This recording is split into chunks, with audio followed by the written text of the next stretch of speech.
Hi everyone, my name is Charlie and today I'm going to be doing the Twas the Night Before Christmas book tag. This tag was created by Aoife of Words of Clover years ago and she recently redid it, as in I saw the video go on her channel this morning. And struggling for content for my own channel, I pilfered this without even asking because I'm just not a very nice human being, really. Each of the questions and prompts within this corresponds to a line from the Twas the Night Before Christmas poem, and yeah, I thought it'd be a nice thing to release on Christmas Eve. So let's begin. 'Twas the night before Christmas, when all through the house not a creature was stirring, not even a mouse. A book that kept you up so late everyone else was asleep. So for me, this is any of the Harry Hole books by Joe Nesbo. I don't keep these books, so as soon as I finish reading one, it goes back to the charity shop because I just find them one and done type books. It doesn't mean I don't like them. As thrillers, they're really good. Whilst I think that now I've reached a point where I can sense the predictability of some of the stories and the way the novels are going to go, there's still something thrilling and compulsive about reading each book, and they are books that have kept me awake wanting to know what's going to happen. And they'll usually get to a point where there seems to be a short resolution and try and sleep there, but there have been times where I've stayed up into the early hours of the morning just to find out how something's going to go. 2. And Mama in her kerchief and I in my cap had just settled our brains for a long winter's nap. A book that made you fall asleep. I don't think there's ever been a book that has made me fall asleep, but as a child I did used to fall asleep reading The Bed and Breakfast Star by Jacqueline Wilson. I didn't own many books when I was about 8 or 9 years old, but I've always struggled with insomnia. So what I would do is that I would have the landing light on because my brothers were asleep, and I would be sat there holding the book up like this, reading it every week. I think I read that book falling asleep for at least a year. If I could find my copy, I don't think I own it anymore. It had actually fallen apart by the time I'd finished with it. 3. When out on the roof there arose such a clatter, I sprang from my bed to see what was the matter. A book or a book scene that made your heart race. I did replace my heart with a bread oven in 2007. However, a book that has many scenes that make my heart race is Truth Witch by Susan Dennard. Indeed, there are quite a few scenes within this series that will get you terrified, because I know that Susan Dennard as a writer doesn't mind torturing her characters and doesn't mind putting them through the ringer. There is a scene in here specifically where the Safi and Iseult are fighting outside a lighthouse that has been stuck in my mind ever since I read it, but there is also a scene set on a ship with sea serpents that also manages to do it. There are some very visual, very action-packed, heart-racing moments within this entire series, but in this book specifically, whenever I think of the series, I always go back to the lighthouse. 4. When what to my wondering eyes should appear but a miniature sleigh and 8 tiny reindeer, an object in a book that was utterly magical / or a magical book. I've gone for a magical book here, and it should be no surprise to anyone who's been following my channel this month. It's The Lollipop Shoes by Joanne Harris. All of the Vianne Rocha books have touches of the everyday magic in there. Vianne Rocha, I don't know whether she describes herself as a witch here, but Zoe de l'Alba does. I could have gone with other books that were magical that had utterly magical objects in there, but for me, when I think magic, this just captures it. This book is infused with magic, basically. It's in every line, it permeates throughout the pages, and the characters are filled with some sort of mysticism and wonder that I've always appreciated. 5. With a little old driver, so lively and quick, I knew in a moment it must be Saint Nick. A twinkle-eyed book character that made you happy. Here I considered mentioning a character from my children's book and Marmaduke Featherstone from my book An Heir to Murder. However, instead I remembered Burrick or Burrich from the Farseer trilogy or the Realm of the Alderlings books. He is the man who really raises Fitz to be who he is and is one of my favourite characters in fiction. There is something that always came across as quite fatherly about him. He knew how to do tough love, but he was just this character that I really felt for, and always strangely felt at home whenever Burrick or Bookkeep was featured in those books. 6. So up to the housetop the coursers they flew, with the sleigh full of toys and St. Nicholas too. A book that made you fly to another land. Frostheart by Jamie Littler.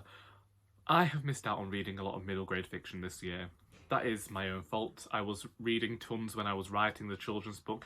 I teetered off writing the children's book this year. I teetered off writing entirely, really.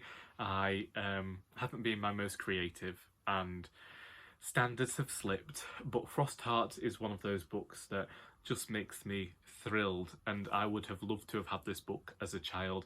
The world that Jamie Littler has crafted is one that at times would remind me of all the great action adventure TV shows I used to watch as a child. It reminded me of Monster Rancher, which was one of my favourite TV shows. And I believe there is a sequel that I will have to get to. The illustrations are great and really do help to enhance this experience of being in another frozen landscape. And I think that Jamie Littler did a fantastic job at world building here. Maybe this is a book that I should have revisited this year. I didn't, and I should have done, but I hope loads of people experienced this book and its sequel this Christmas. 7. And then in a twinkling I heard on the roof the prancing and pawing of each little hoof. A book creature you love. Rykus from the Spellslinger series. This squirrel cat is one of the most foul-mouthed, vicious creatures in all of fiction, but he has a great partnership with Callum. They have a kinship, he's able to talk to him, and he really helps to bounce off the main character, give him some sort of mentorship, as well as just being this furry bundle of fluff that could also tear your eyes out. He's one of the greatest characters in this fantasy series, and he's one of the things that keeps me reading these books. 8. He was dressed all in fur from his head to his foot, and his clothes were all tarnished with ashes and soot. A character that proves to be more than her first impression. Malta Vestrit from the Live Ship Traders trilogy, also featured in many other of the Realm of the Elderlings books. She is perhaps my favourite character in fiction.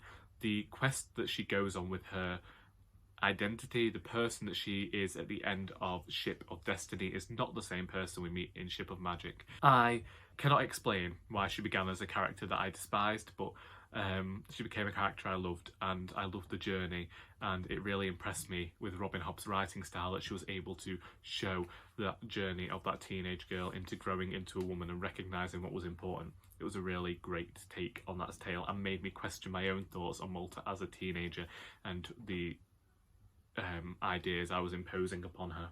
9. He had a broad face and a little round belly that shook when he laughed like a bowl full of jelly. A book or book character that made you laugh. A book that made me laugh is The Miseducation of Evie Epworth by Matson Taylor. This is one of my favourite books that I've read this year. It's a nostalgic British comedy set in 1962 following 16-year-old Evie Epworth, and is also set in Yorkshire. It draws on, as I say, the classic British storytelling. It has strong northern women at its core, and I laughed tons in this. Yes, it's a predictable story, but as with all jokes, this book is in the telling, and I was impressed. 10. A wink of his eye and a twist of his head soon gave me to know I had nothing to dread. A book that makes you feel safe. A comfort read. I chose my own book for this, Our Doris, simply because I wrote it, so I know what's going to happen. I know the characters. I know where they're going to go after this. Yes, it's a bit self-indulgent to choose your own, but I did it. 11. He spoke not a word, but went straight to his work, and filled all the stockings, then turned with a jerk. A book that put you to work. A book that you felt you really needed to concentrate on. The Eighth Life by Nino Harachvili, translated by Charlotte Collins and Ruth Martin. Another of my favourite books of this year. The Eighth Life is over 900 pages, but it is utterly worth it. I took time reading this one, and it paid off. It is truly marvellous. It takes some concentration, but it's worth it. 12. Happy Christmas to all, and to all a good night. A book with a magnificent ending. Cress by Marissa Meyer. It's been 5 years since I read this book, but I remember reading the ending of this and thinking it was the perfect end to the third book in a series. There is something that really feels like they're about to embark upon facing the big boss, and this was just the minor league. but it did everything that the penultimate book in a series needs to do, and it did it fantastically. At the core of this book we have Cress, who was one of my favourite characters of the Lunar Chronicles, due to her behaviour and how her life had run and how that had made her, really. So getting to see how all these stories wound together and culminated here was simply brilliant. And unfortunately that did mean that I didn't like Winter as much as I could have done, because this book was so brilliant in my opinion. Still, Cress, magnificent ending, magnificent book, really. And them's the books. If you've read any of these books and would like to discuss them, then please feel free to do so in the comments. Thank you to Aoife of Words of Clover for creating this tag and for continuing to support my channel even though I've been terrible at watching everyone else's videos this month. It's noted, it's noticed, and it's appreciated. I'm incredibly grateful, and I hope you don't mind me stealing your tag for the purposes of this video.